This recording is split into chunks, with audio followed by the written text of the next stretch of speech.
Hey everybody, welcome back to Jimsmithbass. In this episode, we will be discussing music theory. It'll be the introduction to the beginning of your music theory. We will be talking about the major scale, also known as Ionian, or Roman numeral 1, if you're looking at a chord chart. Major is the first mode of the diatonic scales.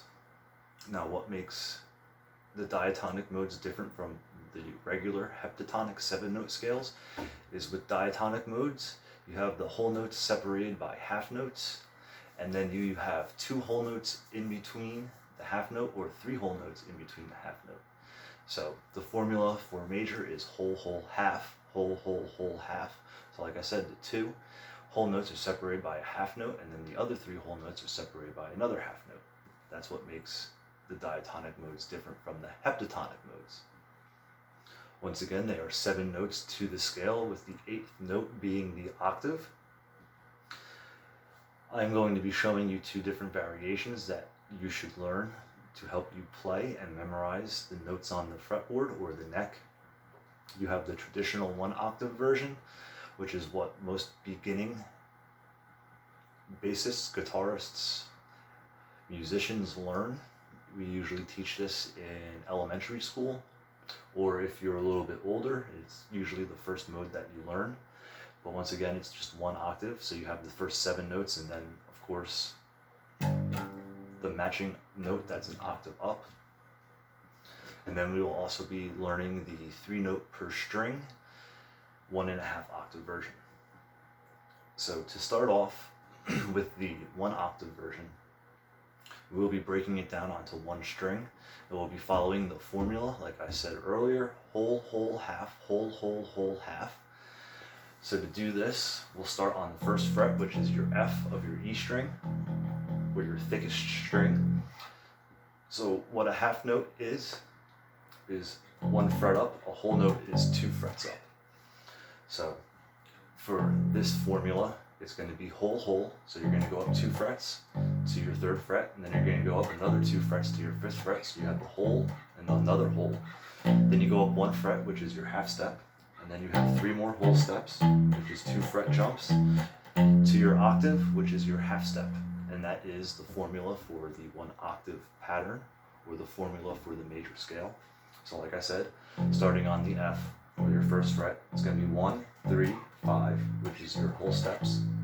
Then you have your half step, which brings you up to fret 6. Then you have a whole step, another whole step, another whole step, and then a half step. So 1, 3, 5, 6, 8, 10, 12, 13.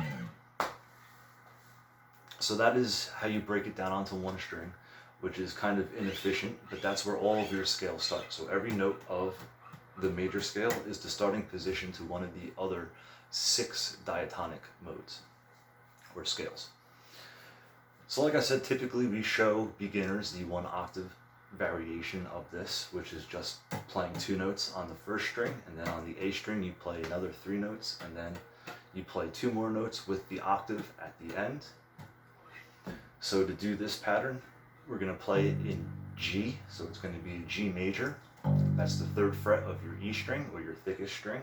So you're going to play 3rd fret, 5th fret.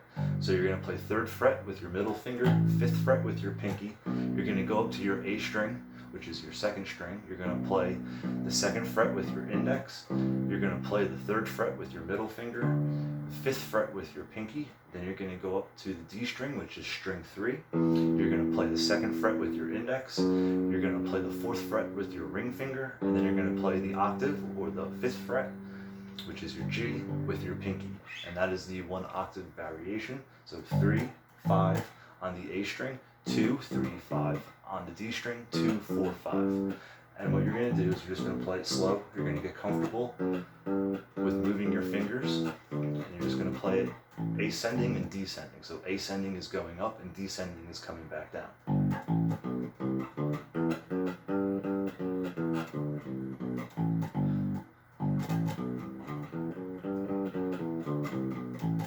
So now after you get comfortable with playing it in that position, you're going to shift it up 1 fret or a half tone or a semitone. You're just going to play that. variation again. When you get comfortable with that, just go back to your G.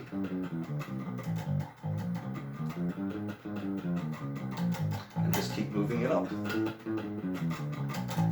And that's the beginning of you starting to get comfortable playing in any position on your fretboard.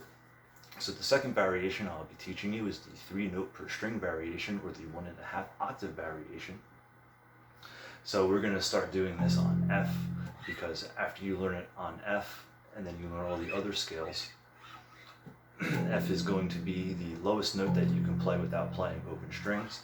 So once again, it gets you out of the habit of playing your open strings and actually gets you to explore the fretboard without having the open strings be a crutch to you down the road.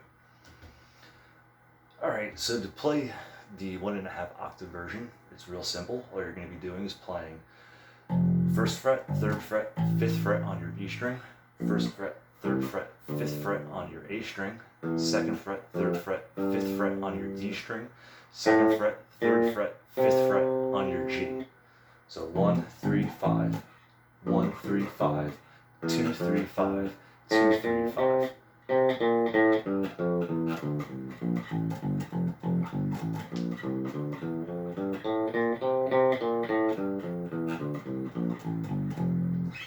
So after you get comfortable playing it in F, I would advise you guys to shift up either a half tone or a semitone or 1 fret, or you can go up a whole step to your actual marked 3rd fret or 5th fret, whatever you prefer, and you just keep playing that pattern up and down until you get comfortable with it. So like I said, we're learning the 3-note per string variation of it. So as you learn the other modes, you will start seeing where the patterns or shapes repeat in the other modes. So when you start playing, if you want to start playing like a 6 string or a 5 string, it helps you learn the fretboard of those instruments a little bit easier. And then you can really start seeing where the repetitive shapes pick up.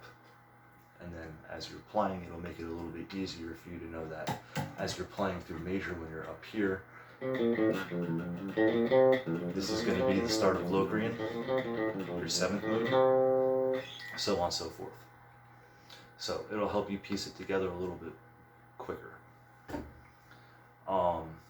Like I also said, that when you learn the 3-note per string, when you learn the other modes, you can take those and put them down to F, and then you can learn what makes the scales different from each other. So like I said, with the flat 3rd or a flat 5th,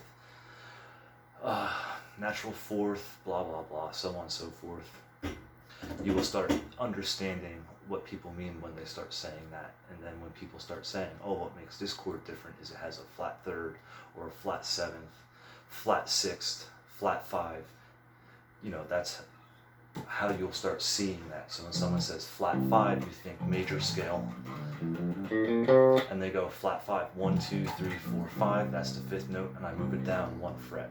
Or flat 3rd, 1, 2, 3, move it down 1 fret, flat. Alright, so I hope everybody enjoyed this video. I hope you found it enlightening. I hope it made sense, because sometimes when you're speaking music theory, it doesn't exactly sink in all at once. You got to kind of think about it and analyze it, and then learn the shapes and patterns. But hopefully this was an easy way for you guys to learn the major scale. And if you enjoyed this video, hit the like button, also hit subscribe, because I will be showing you the other 6 diatonic modes, also along with the pentatonic shapes, but those will be in later videos. So I hope you enjoyed, and stay tuned, and see you next time.